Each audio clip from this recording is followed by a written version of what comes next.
Bonjour à tous et bienvenue au forum InCyber à Lille. Toute la journée, nous allons échanger avec des décideurs et des experts autour de la cybersécurité avec le soutien de Thales. On va parler de différents secteurs, de la défense, de l'énergie, du secteur financier et de l'intelligence artificielle, mais aussi de la santé, puisque nous commençons avec le thème protection des données de santé, un enjeu vital pour demain. Pour discuter de ce thème, j'accueille deux invités. Jean-Sylvain Chavannes, responsable de la sécurité des systèmes d'information pour le CHU de Brest. Bonjour. Bonjour. Et Gérald Delplace, responsable de Thales Cybersécurité pour la France. Bonjour à tous.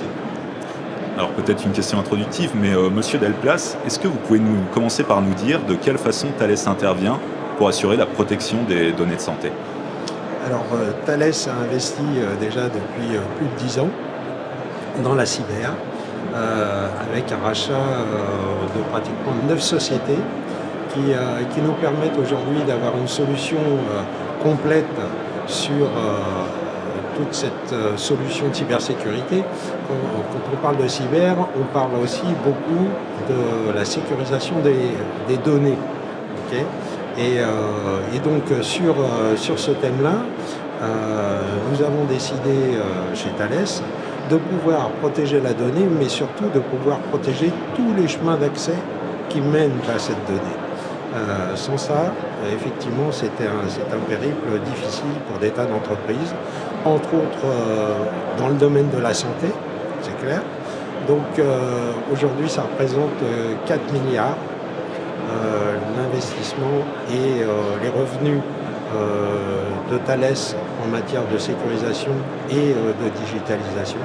Donc ça nous place comme numéro 5 mondial dans le domaine de la cybersécurité. Et vous, Monsieur Chavannes, vous êtes un urgentiste d'un autre genre à l'hôpital. Est-ce que vous pouvez nous présenter votre rôle au CHU? Oui, on peut dire ça, effectivement. Donc, le rôle du RSSI, c'est d'assurer la sécurité de la donnée, et notamment de la donnée médicale, que les médecins, praticiens vont être amenés à traiter tout au long de leur journée. Et donc par rapport à ça, on doit assurer cette sécurité numérique. Sauf que au départ, c'était des dossiers papier qu'on se transmettait d'un service à un autre lorsque vous étiez admis aux urgences, dans d'autres services de soins. Et aujourd'hui, ça devient numérique. Tout devient numérique, de la posologie de vos médicaments jusqu'à l'interprétation de vos données médicales. Et ce qu'on voit depuis quelques années maintenant, c'est en plus un déport de ces données-là vers le cloud, où on voit de plus en plus de sociétés qui vont nous proposer des interprétations à distance, etc. Donc nous, notre travail en tant qu'RSSI, c'est d'assurer cette sécurité tout au long de la chaîne, de la création de la donnée jusqu'à son interprétation finale et son stockage, notamment à des fins de recherche, par exemple, a posteriori. Et on entend beaucoup parler des établissements de santé dans le cadre des cyberattaques. Selon un rapport de la Cour des comptes, les cyberattaques, les établissements de santé concentraient 10% des cyberattaques. Est-ce qu'on sait pourquoi les données de santé sont de plus en plus exposées ainsi? Monsieur Chavannes, peut-être pour commencer. Oui, je pense qu'il y a plusieurs phénomènes concomitants. Le premier phénomène, c'est d'abord effectivement la numérisation de la donnée de santé, ce qui n'existait pas auparavant. Donc forcément, il y a plus de cyberattaques et ça expose plus de données de santé. En parallèle, on a beaucoup de politiques qui incitent les établissements de santé à avoir un lien très fort entre ce qu'on appelle la ville et l'hôpital. Donc faire que par exemple les données de l'hôpital soient accessibles aux médecins, aux cabinets libéraux, aux infirmiers, etc. Donc forcément, on expose plus nos interfaces qui, pour des attaquants, ce sont autant de portes d'entrée potentielles pour lesquelles ils vont venir nous attaquer. Donc forcément, on a effectivement plus de données numériques, plus de portes d'entrée, et en plus, on a un attrait de plus en plus important pour les attaquants sur la donnée de santé, où parfois on remarque qu'ils ont bien compris que c'était de la donnée de santé, et ils vont s'en servir pour derrière aller voir les patients et demander par exemple une somme d'argent en échange de l'effacement de leurs données de santé. Des enjeux vitaux qui surexposent les acteurs de la santé, c'est quelque chose que vous voyez aussi, Monsieur Delplace? Oui, parce que effectivement, comme le disait Monsieur Chavannes, à partir du moment où on peut monnayer ces données, donc il y a deux grands vecteurs dans les hôpitaux où on a vu les attaques ces dernières années, entre autres je pense à l'hôpital de Créteil, où effectivement les malveillants derrière voient ces attaques de ransomware comme une façon de gagner beaucoup d'argent. Donc ça, c'est un des vecteurs. Le deuxième, c'est les usurpations d'identité etc. Et donc, effectivement, c'est des grosses problématiques. Et maintenant, j'insiste aussi sur le fait que la formation dans les hôpitaux du personnel face aux cybermenaces est un facteur très important. Ce n'est pas uniquement les produits, les outils, etc., mais aussi la formation des personnels. On reviendra sur le sujet de la formation, mais Monsieur Chavannes, en coulisses, vous me disiez que vous-même, vous aviez dû gérer des situations de crise parfois. Est-ce que vous pouvez raconter un exemple ou l'une de ces situations, peut-être? Oui, j'ai connu effectivement un établissement de santé rattaché au CHU qui a connu un rançongiciel, donc une attaque où derrière l'attaquant est venu tout chiffrer, ce qui fait que les logiciels n'étaient plus opérationnels pour les services de soins. Et autant pour les services de soins en santé, mais aussi pour d'autres services de l'hôpital qu'on sous-estime. Par exemple, la notion d'appel malade. C'est-à-dire que quand vous êtes dans une chambre d'hôpital, vous pouvez appuyer sur un bouton et normalement les infirmières viennent ou aides-soignants pour savoir ce qu'il se passe. Sauf que ça, c'est du numérique. Donc si dans cet hôpital-là, en l'occurrence, ça n'existait plus, le bouton ne fonctionnait plus, donc il a fallu qu'on fasse du renfort en ressources humaines de nuit notamment pour passer dans les couloirs et vérifier que personne n'appelait pas pendant cette période-là. Parce qu'on n'avait plus justement ce système numérique qui finalement peut être vital aussi pour les patients qui sont admis dans des chambres d'hospitalisation. Donc on voit que ça a des impacts qui sont transversaux sur les établissements de santé, autant pour des données de santé qui sont valorisables, mais aussi pour des fonctionnalités métiers qui sont utiles au quotidien pour les soignants. C'est pas seulement des risques financiers, ça peut aussi être des interruptions de soins, c'est ça? Alors, ça peut être des interruptions de soins. Alors parfois, l'avantage qu'on a en France, c'est qu'on a l'Agence régionale de santé, l'ARS, dont l'objectif, c'est d'assurer l'offre de soins sur un territoire, même en cas de cyberattaque. Ce qui veut dire que, c'est ce qu'on a vu par exemple pour le CHU de Rouen ou pour d'autres centres hospitaliers qui ont été victimes de gros incidents, c'est que lorsqu'un service de soins est fermé, les urgences, l'ARS s'arrange pour pouvoir redispatcher les patients sur d'autres établissements de soins du territoire voire même en assurant des personnels supplémentaires pour accueillir les charges, etc. Donc ça, c'est assez bien fait quand même en France par rapport à d'autres pays. On a vu que des rapports disaient qu'il y avait des pertes de chance pour les patients. En France, c'est peut-être un peu plus modéré que ce qu'on peut voir aux États-Unis, par exemple. Il y a des garde-fous.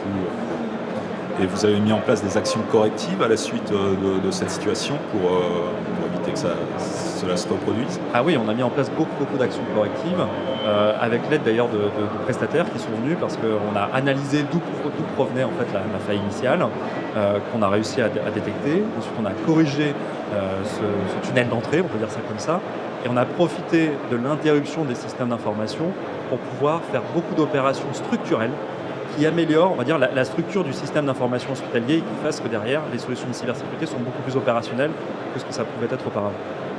Ça a été la bonne réaction, Monsieur Delplace? Il est clair. Encore une fois aussi, je vais aller dans le sens de M. Chavannes, le rôle de l'hôpital, c'est de soigner, c'est de sauver des vies. Donc effectivement, derrière, face à ce type d'attaque, bien souvent le personnel de l'IT, etc., est assez démuni aujourd'hui dans l'hôpital. Pourquoi? C'est simple, quand on voit aussi qu'on a des difficultés je dirais, financer ne serait-ce que le personnel hospitalier. Donc derrière, il faut des outils de cybersécurité, il faut du personnel aussi formé sur la cybersécurité. Donc l'équation ou l'équilibre financier est très compliqué à assurer. Donc j'imagine que pour M. Chavannes, parfois ça doit être complexe à gérer. Quelles sont mes priorités? Comment je vais minimiser mes risques? Parce que derrière, il y a des vies qui sont en jeu. C'est peut-être quelque chose qu'on n'a pas forcément dans l'entreprise traditionnelle. On n'a pas de vie en danger. Donc je pense que ça, c'est difficile. Les coûts aussi induits, c'est compliqué. Maintenant, c'est pour ça qu'on développe aussi des solutions du type cloud souverain, etc., pour aider justement ces établissements qui n'ont pas forcément toute la ressource humaine pour gérer ce genre de choses. C'est vrai que quand on pense aux hôpitaux, on pense tout de suite à la problématique des moyens financiers, on pense au système numérique vieillissant aussi. Comment vous surmontez ce défi, Monsieur Chavannes, au CHU?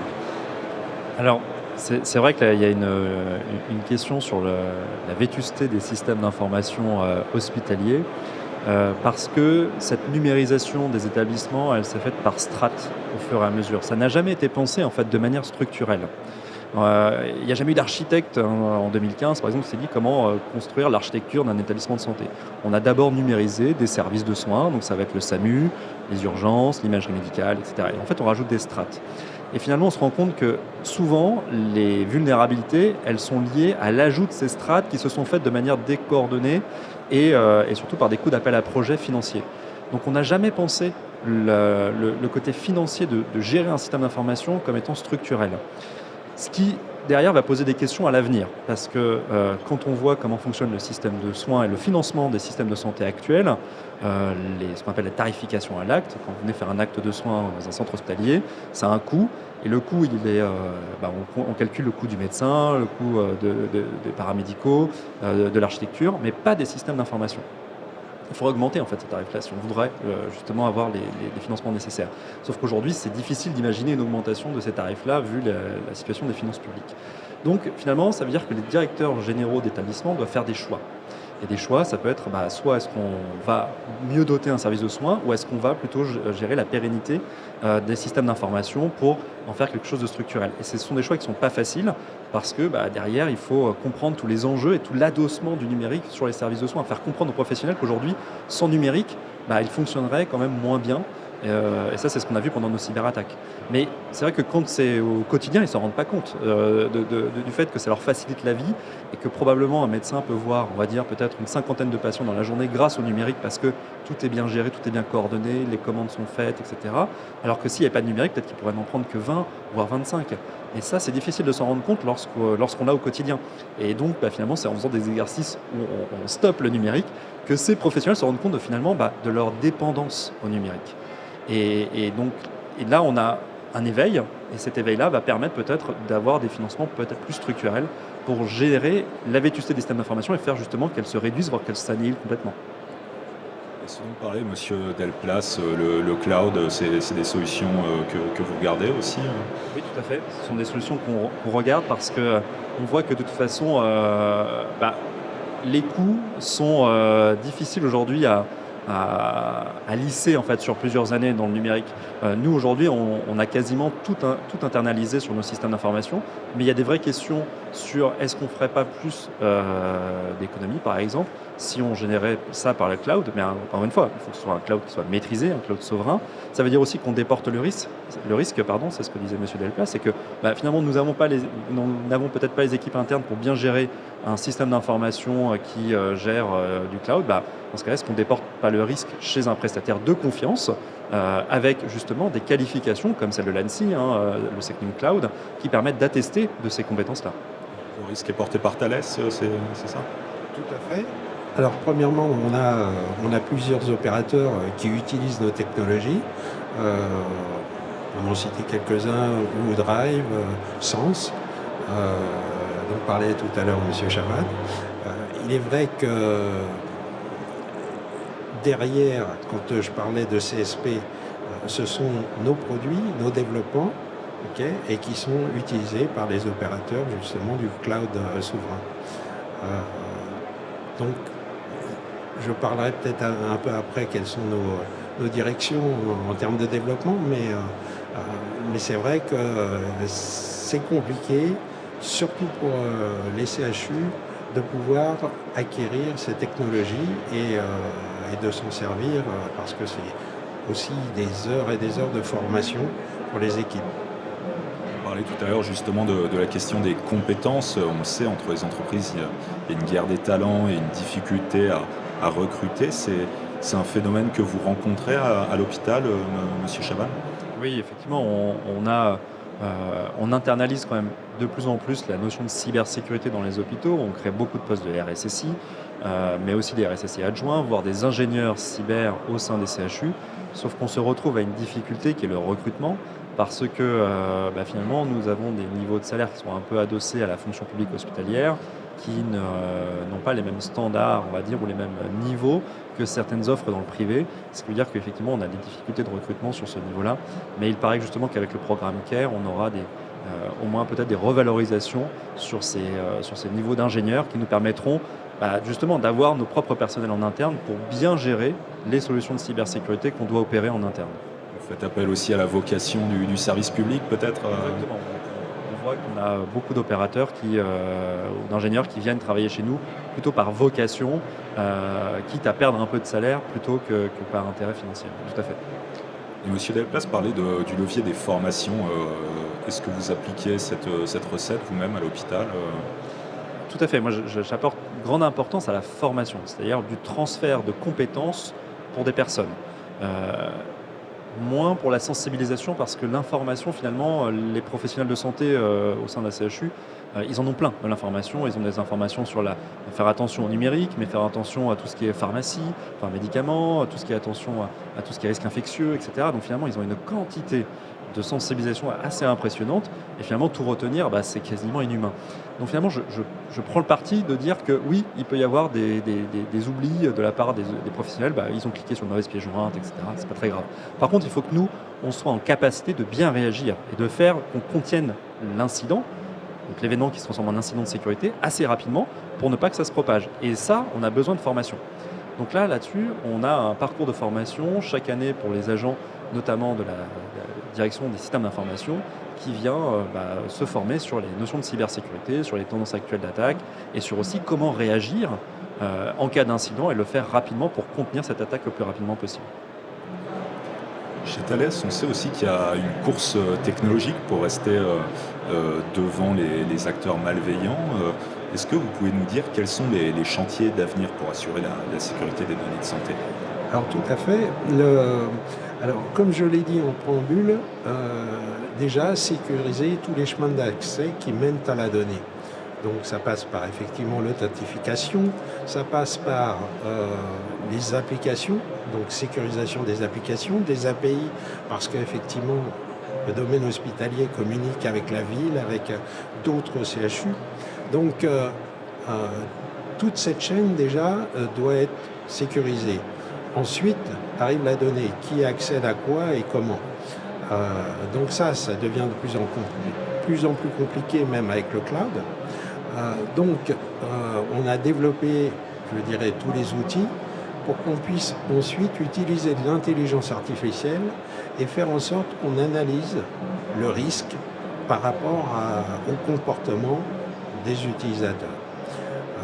Donc cet investissement en matière d'intelligence artificielle, on peut déjà montrer, ne serait-ce que pour le cloud numérique, de quelle façon les opérateurs s'en servent pour justement diminuer ce risque, aller exactement ce qui va être pertinent en matière de sécurité. Donc c'est gagner du temps.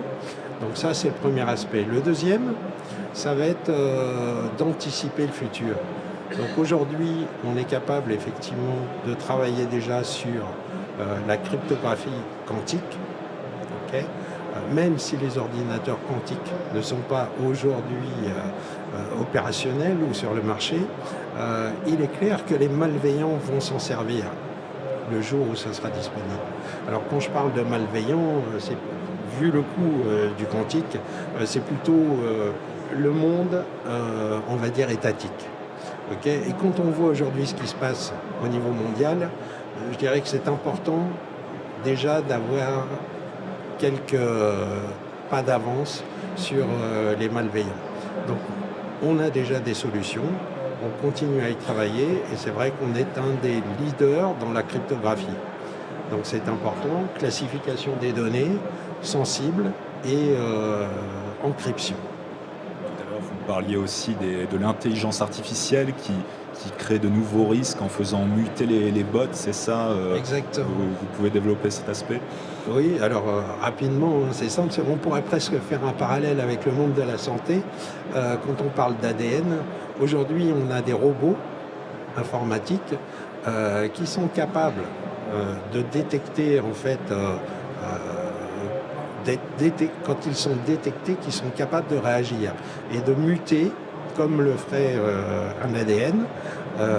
Et donc, on appelle ça des robots polymorphes Et donc c'est très compliqué pour les équipes qui doivent faire la remédiation. Pourquoi? Parce que dès que le robot est détecté, il mute et on recommence. Donc ça, quand on a des problèmes de ressources personnelles, c'est très compliqué. Je vais vous citer juste un exemple, et ça fait sourire. C'est un cas d'usage dans le monde de l'aviation. Vous réservez un billet d'avion, okay, c'est une transaction légitime.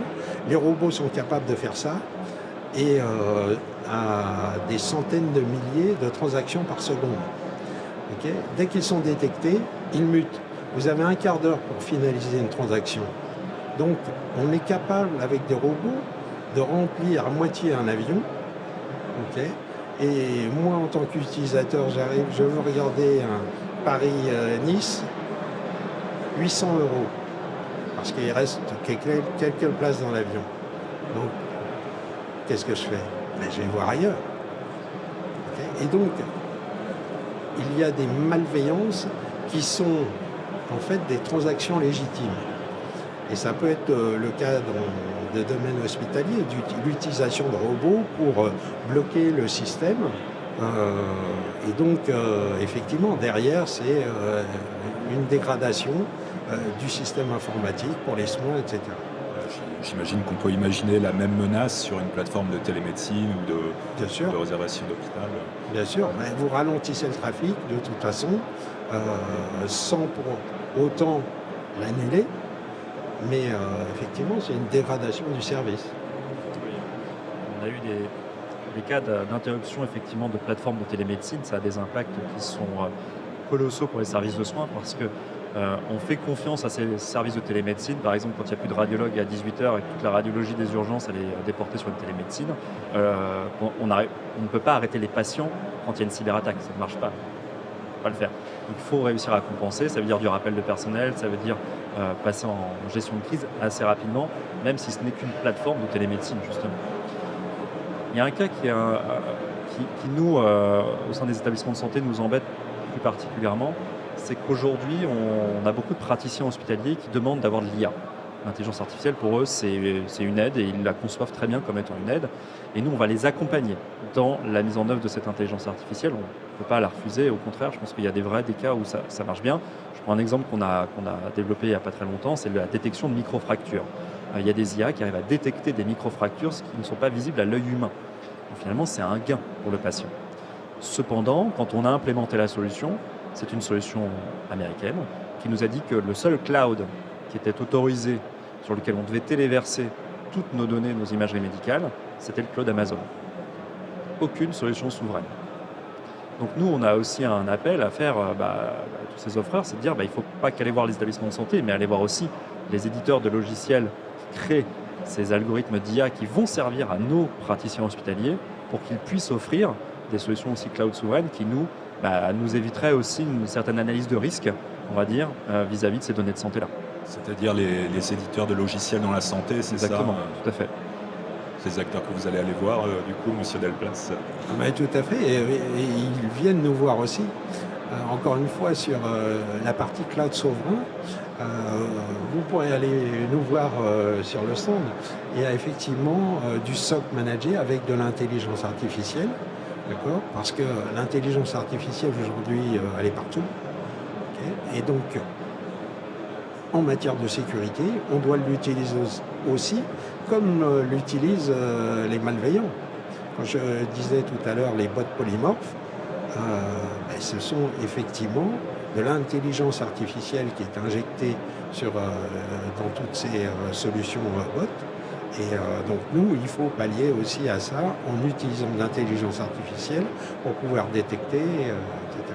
Donc ça, notre SOC managé le permet. C'est pour ça que je parlais de Sens tout à l'heure. On a investi énormément sur cette partie intelligence artificielle. Donc c'est le futur. On a parlé d'intelligence artificielle, mais vous voyez d'autres chantiers d'avenir à l'hôpital, Monsieur Chavannes, en termes de protection des données de santé? On travaille, on a lancé un projet avec notre notre groupement de coopération sanitaire, qui est un gros groupement de l'ARS, de plusieurs établissements de santé sur un projet innovant en fait, de tatouage de la donnée de santé. L'objectif, c'est qu'on a remarqué qu'effectivement, il y avait des fuites de données de santé, mais qu'on n'arrivait pas à tout de suite détecter d'où elles pouvaient provenir. Donc l'idée, c'est que dans ce projet innovant, qu'on puisse tatouer la donnée à sa création et qu'ensuite, chaque chemin, chaque traitement puisse y ajouter une donnée supplémentaire qui fasse que lorsqu'on détecte la donnée fuitée sur le darknet ou sur des forums, etc., qu'on puisse savoir quel est son dernier point de check et se dire c'est de là d'où provient la fuite de données. Parce que finalement notre donnée elle est générée par un établissement, traitée par un autre, stockée par un laboratoire, etc., etc. Il y a un chemin très important de la donnée. Donc ce qu'on voudrait c'est essayer d'innover en ayant justement ce chemin qui permet de tatouer et de marquer la donnée tout au long de sa vie. C'est une datation carbone en quelque sorte de la donnée de santé. Comme ça. Ouais. Exactement. Vous connaissiez cela Non, mais c'est hyper intéressant. Justement, comme je parlais tout à l'heure de sécuriser tous les chemins d'accès, donc ça c'est avant, mais une fois qu'effectivement la donnée fuite, je trouve que la solution est hyper intelligente. Bon, voilà, ça donne de la matière à réflexion. Je vous remercie beaucoup, Monsieur Chavannes et Monsieur Delplace, pour votre temps. Merci à vous pour l'accueil. Et nous restons ensemble pour continuer à échanger sur la cybersécurité. Merci beaucoup. Merci.